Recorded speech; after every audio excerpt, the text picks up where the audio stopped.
E quando eu falei que eu ia soltar o material, ele falou assim para mim, Carlito, deixa eu te dar um conselho. Cuidado com as suas contas, redes sociais, essas coisas, porque quando eu fui prestar um depoimento em determinado lugar, que souberam que eu estava aqui e souberam que eu ia falar, invadiram meus e-mails e deletaram tudo que eu tinha de prova em meu favor nestes e-mails. Eu entrei em contato, inclusive, com o provedor, tentando recuperar, e até hoje os provedores não me devolvem o acesso. Caraca. Coincidência ou não, aconteceu comigo exatamente a mesma coisa. Atualmente, eu tenho 4 e-mails que eu utilizo, inclusive um ninguém conhece. Tentaram invadir o meu canal do YouTube, depois que eu publiquei esse vídeo. Tentaram hackear minha página do Facebook, hackearam. Só não conseguiram alterar nada, porque existem algumas modificações que precisam de uma chave que eu tenho no meu próprio celular. Mas eu fiquei até entrar na live aqui com vocês, eu recebi e-mail agora, dizendo que a minha página foi restabelecida. Carlito, conte no estudo, não nos esconda nada, você tem umas denúncias bombas aí. Então eu falei, Carlito, vem para cá, vamos fazer essa conversa ainda hoje. Já vamos para cima, inclusive, porque o Carlito está sofrendo ameaça. Não é isso, Carlito? Exatamente, né? Eu queria, inclusive, agradecer a Adri, ao Rovai, ao pessoal da revista Fórum, que sempre acompanha meu trabalho, né? Dá credibilidade naquelas apurações que a gente faz. Inclusive, em breve, vai sair um material exclusivo aqui na revista Fórum. Queria até adiantar aqui para você, meu amigo Rovai, que eu não tinha mandado ainda para você o material que a gente falou na semana passada, porque eu estava esperando o documento da Junta Comercial de Goiás. Já estou dando até um spoiler aqui, quem acompanha meu canal sabe mais ou menos do que a gente está falando. Tem mais ou menos umas 2 semanas, 3 semanas, Rovai, que um familiar de um dos presos na Operação Lava Jato entrou em contato comigo dizendo que queria contar a história dele. Inclusive trazendo ali algumas coisas que estão sendo ditas atualmente pelo Tony Garcia, que têm sido ditas também há muito tempo pelo próprio Rodrigo Tacla Duran.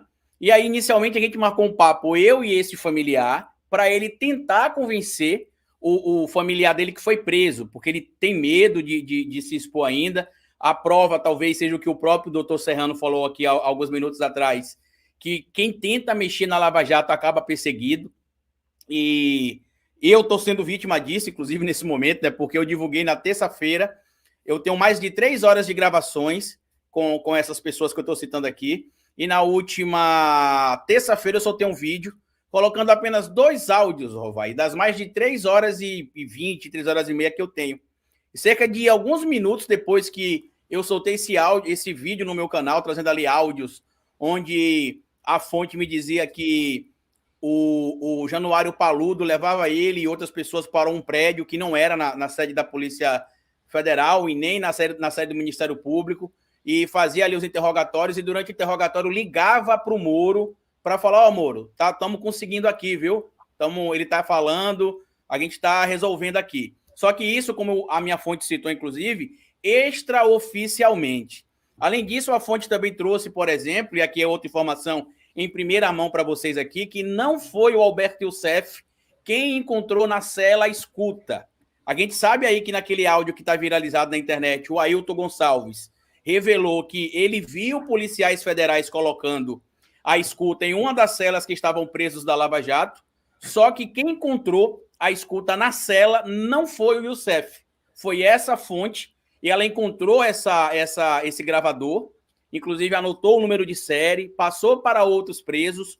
O doutor Márcio Anselmo Adriano, se não me falha a memória, que era o delegado da época, levou ele para prestar depoimento, ficou revoltado, inclusive, quando soube que ele tinha copiado o número de série e passado para outros presos. Por que ele ficou revoltado, Rovai? Porque quando foi questionado a ele ali, assim como aconteceu com o Ailton também, né, se ele tinha visto, não tinha visto, se ele podia provar que aquele equipamento é o que estava na cela deles, ele falou, era esse mesmo.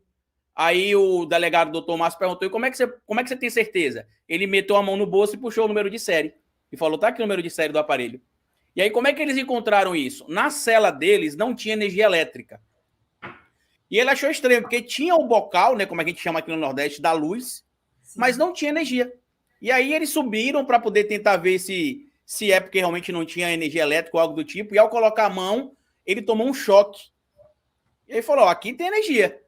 Por que não tem lâmpada aqui? Aí disse que puxa daqui, puxa de lá, ele fala isso inclusive no áudio, tá? Isso já tá público no meu canal, esses 2 áudios que eu tô citando.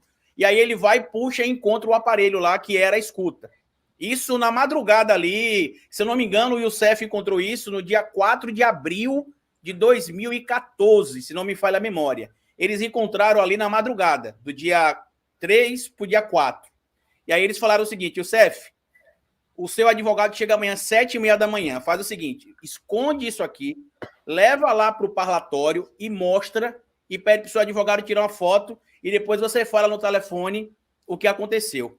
E isso, Rovai, que eu estou trazendo, acho que deve ter 2 minutos, 3 minutos que eu já soltei no meu canal, de cerca de mais de 3 horas e meia de relatos que eu tenho. Por exemplo, o filho desse preso me relatou que ele era obrigado, por exemplo, a levar materiais de construção a pedido de um dos indivíduos que estavam lá na Força Tarefa da Lava Jato, em uma casa de cuidados de idosos, ou de descanso, né, podemos chamar assim. E eu já pesquisei, inclusive, essa casa. Essa casa ela tem um capital o capital social de cerca de R$1.000, é em nome de uma mulher, inclusive, e é muito estranho porque é um negócio muito pequeno.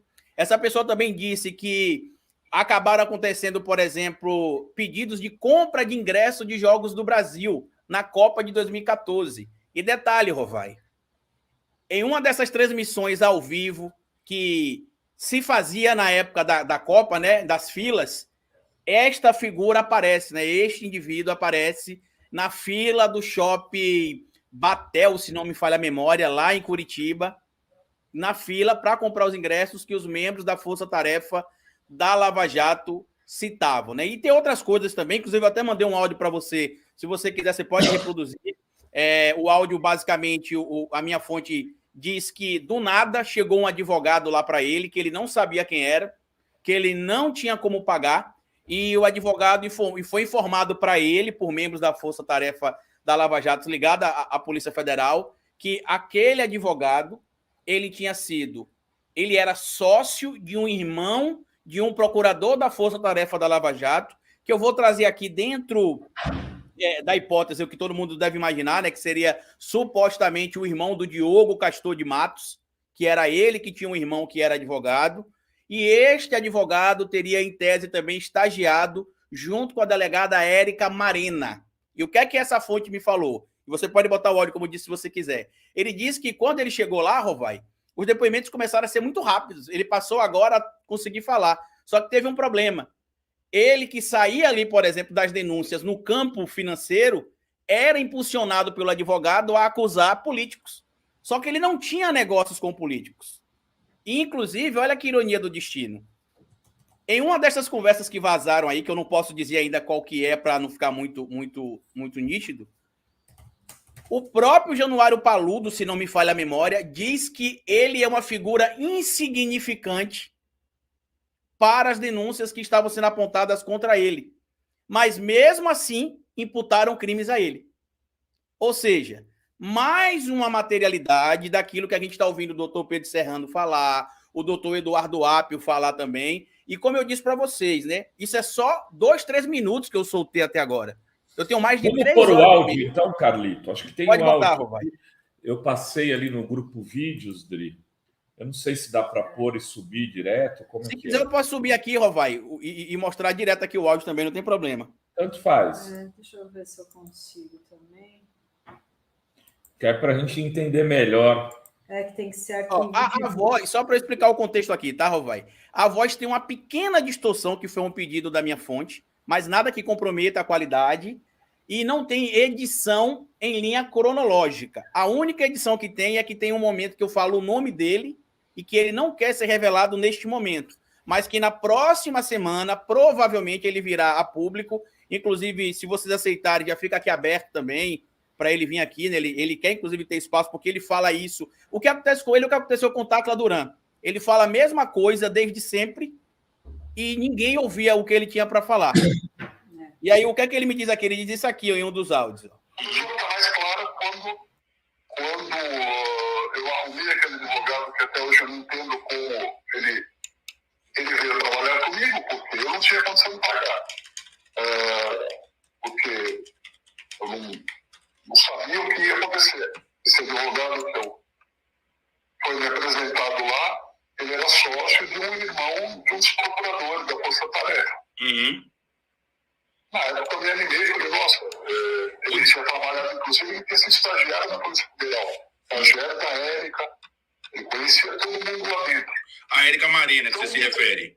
Exatamente. Isso que eu falei para mim, poxa, é bom, esse cara é bom, mas eu falei para ele, eu não tenho como te pagar. Não sei se um dia eu vou poder te pagar. Não, mas eu conheço todo mundo. Ou seja, rapidamente os meus depoimentos começaram a mudar. Facilitando, mas ao mesmo tempo tentando me jogar pro lado político. Eu não tinha de falar. E aí ela dizia, não, precisamos mostrar, porque senão vai ficar complicado, a gente não consegue te ajudar. E quando eu ia para cima dos bancos para mostrar, olha, isso aqui, olha aqui o Banco Chain, olha isso aqui, olha aquilo lá, legal, mas a pressão sempre era do lado político. E quando você está lá dentro, você quer ir embora. E eles sabem, eles começam a aparecer os comentários do meu filho, né? Das ligações, das de transferência, dos benefícios que lá dentro eles davam para quem estava contribuindo mais com eles. Né? Pronto. Olha o que ele diz aí, né? Que assim que, como ele não conseguia associar o depoimento dele àquilo que o advogado dele queria que ele falasse, ligavam para o filho dele, ameaçando o filho dele, inclusive pedindo para o filho depositar dinheiro. Eu fiz um vídeo algumas semanas atrás mostrando no meu canal, inclusive, publicações, das redes sociais, que inclusive o filho dele, que hoje precisa viver de certo modo anonimato, porque ele disse para mim que hoje ele não consegue nem abrir conta em banco. Quando abre conta em banco, que sabe lá que ele ou o pai dele, por causa do sobrenome, acaba sendo citado ali alguma coisa da Lava Jato, automaticamente tiram as contas deles do ar. E uma coisa que me chamou muita atenção, Rovai, é que ele fala sobre a denúncia contra os bancos. Se você fizer uma pesquisa que eu fiz, né, o nosso trabalho, assim como o de vocês aqui, é sério, eu fiz uma pesquisa e encontrei um negócio extremamente estranho. O Banco BMG comprou o Banco Chain, que é o que ele cita aqui, por 250 milhões de reais. Aí ele falou, Carlito, 250 milhões de reais é um prédio que às vezes tem nome do banco. E ele disse que sempre que ele citava o banco, a delação dele não era aceita. Inclusive, ele citou que em uma das delações que ele fez, ele citou a Febraban e que o Deltan Dallagnol não aceitou a delação dele envolvendo a Febraban. E aí, quando você vai conectando os pontos, né, o Dallagnol e outras figuras da Lava Jato davam ali palestras a bancos ligados à própria Febraban, e por que também que a mídia tradicional apoiou tanto a Lava Jato. Parte da mídia tradicional é controlada por bancos, ou é patrocinada por bancos. Então, eu queria agradecer o seu espaço. Ele me alertou, inclusive, o seguinte, ele falou, Carlito, eu tenho ficado calado porque eu sou ameaçado. Ele até mandou para mim um e-mail do começo do ano. Deixa eu beber um pouco de água aqui. Toma uma aguinha. Se ele falasse do Lula e do PT, estava tudo certo. Estava liberado. Estava liberado, mas falar do banco... Aí...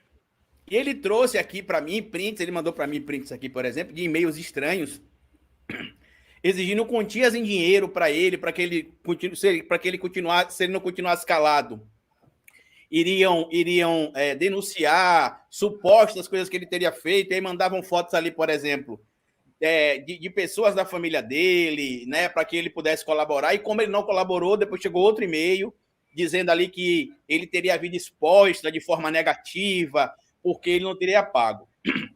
E até ele me falou, Carlito, mais negativo do que aconteceu comigo na Lava Jato, hoje eu não consigo emprego em lugar nenhum, porque toda vez que eu falo o meu nome, que a pessoa vai lá e puxa e vê que eu fui um dos presos na Lava Jato, a pessoa nem quer saber. E eu preciso também deixar um ponto claro aqui, Rovai, que talvez quando as pessoas escutam a gente falando da Lava Jato, imagina que a gente está protegendo quem cometeu o crime, porque a gente está criticando a postura do povo e do Dallagnol.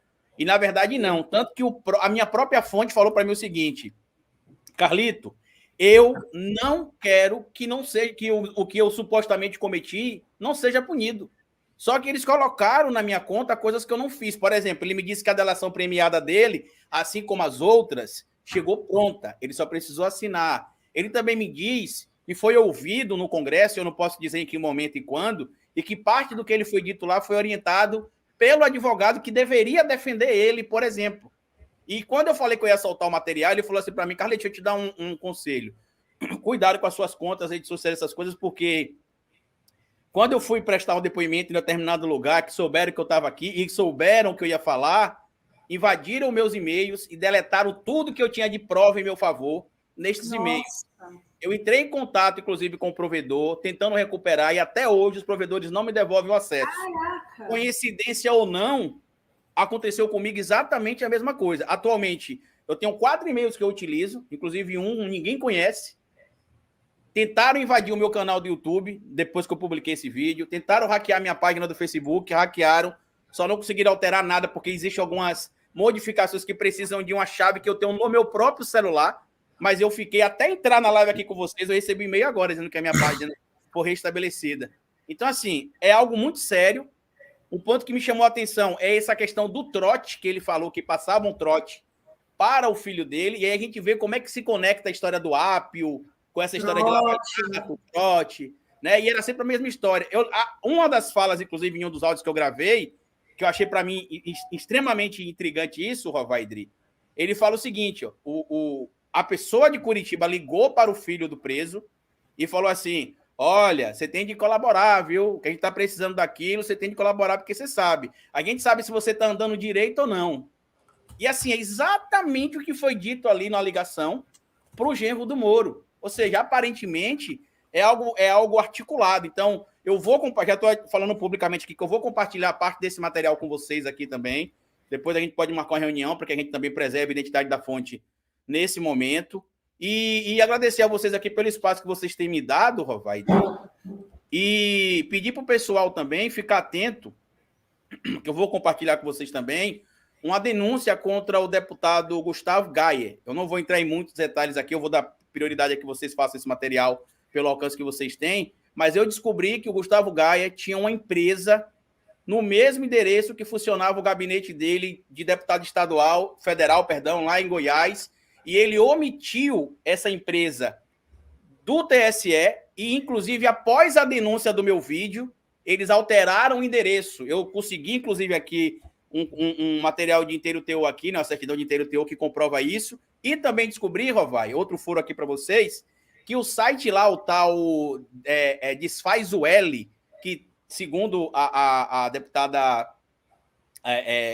Silvier Alves, né, seria ali no mesmo endereço do rapaz que presta serviço de publicidade para ele, né, que seria o João Paulo Carvalho, se não me falha a memória. Só que tem algo mais grave que pouca gente se atentou.